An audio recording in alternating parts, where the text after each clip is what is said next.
मेयॉन, ज़ोहुनजिन और पायलट तैयारे के अगले हिस्से में थे।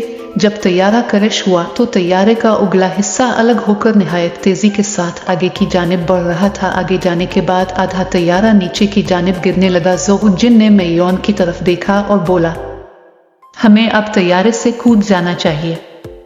ठीक कह रहे हो, तुम पायलट को संभालो, मैं कोदर ही हूं, मेयॉन ने कहा और फिर वो तैयारे से नीचे कूद गए।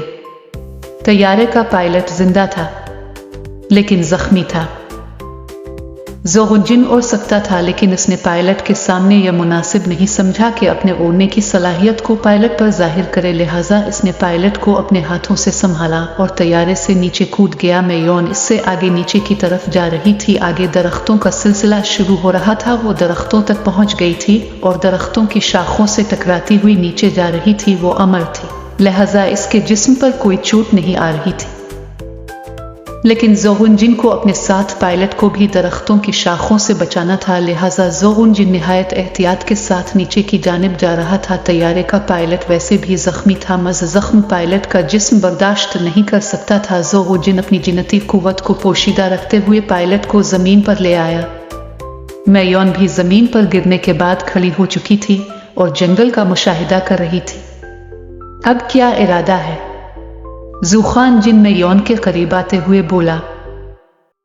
उसने पायलट को भी संभाला हुआ था। मेरे ख्याल में पीछे की जानिब चलते हैं। सामी और दर शहवार पीछे की जानिब गिरे हैं, उन्हें तलाश करते हैं। हमारी तरह मुझे यकीन है वो दोनों भी ठीक होंगे।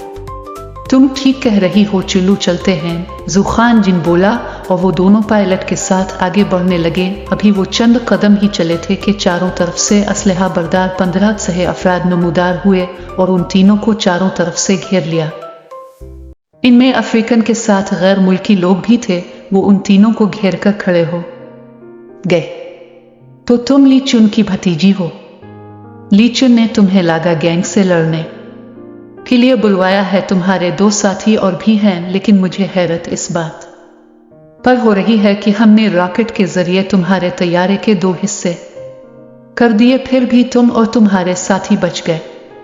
तुम्हारे बाकी 2 साथियों को पकड़ने के लिए हमारी एक और टीम उनकी तरफ गई होती है।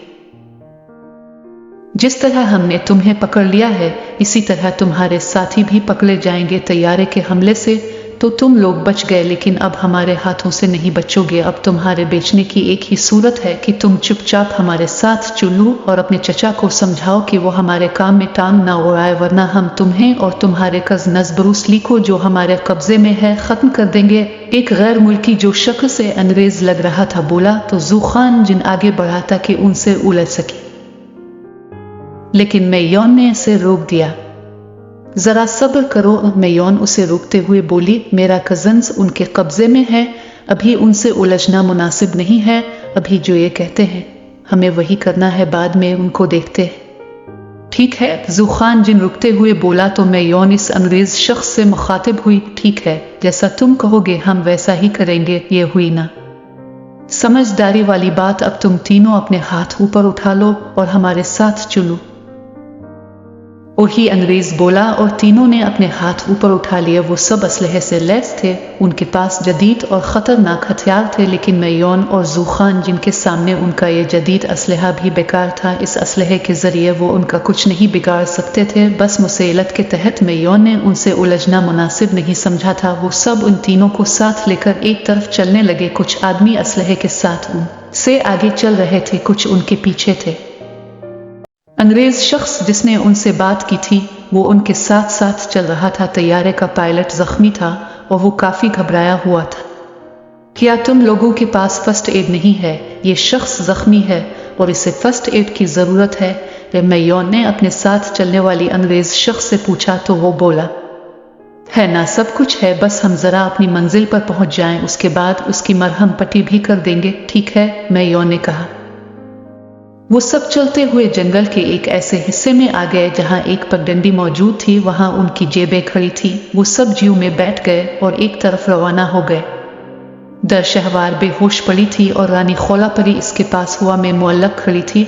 वो सामी का इंतजार कर रही थी। सामी दर शहवार को होश में लाने के लिए तालाब से पानी लेने गया था। काफी देर हो चुकी थी, लेकिन सामी लौट कर नहीं आया था।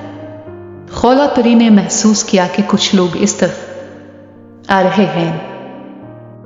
वो होशियार हो गई। इसने दर शहवार की तरफ अपनी छड़ी का रुख किया।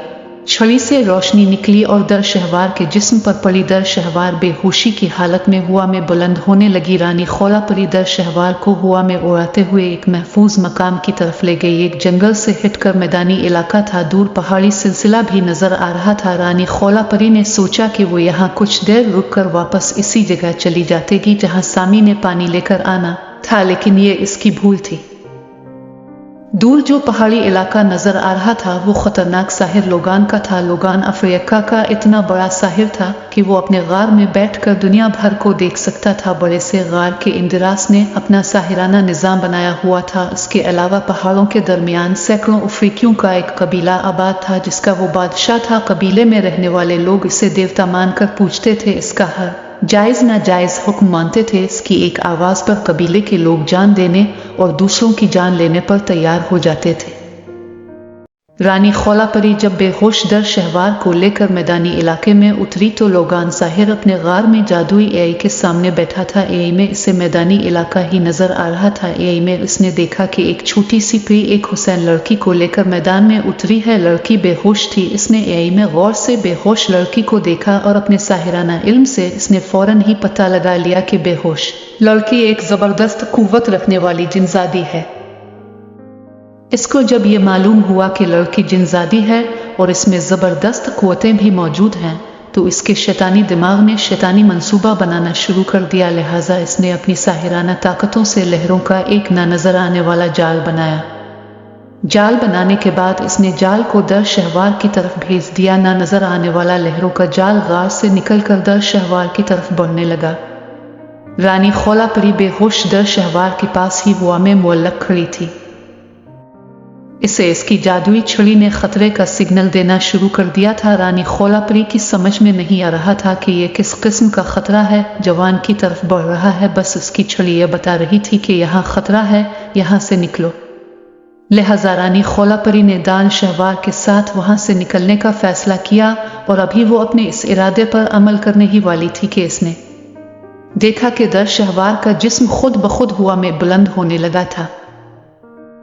रानी खौला परी हैरान थी कि उसने तो अभी अपनी छड़ी का इस्तेमाल भी नहीं किया था, तो फिर बेहोश दर शहवार हुआ में कैसे बुलंद हो गई थी। और फिर इसके देखते ही देखते बेहोश दर शहवार हुआ में बुलंद होने के बाद एक तरफ जाने लगी। इसका रुख पहाड़ों की तरफ था। रानी खौला परी परेशान थी कि यह सब क्या हो रहा है। कौन है जो बेहोश दर शहवार को यूं हुआ में उड़ाने लिए जा रहा है।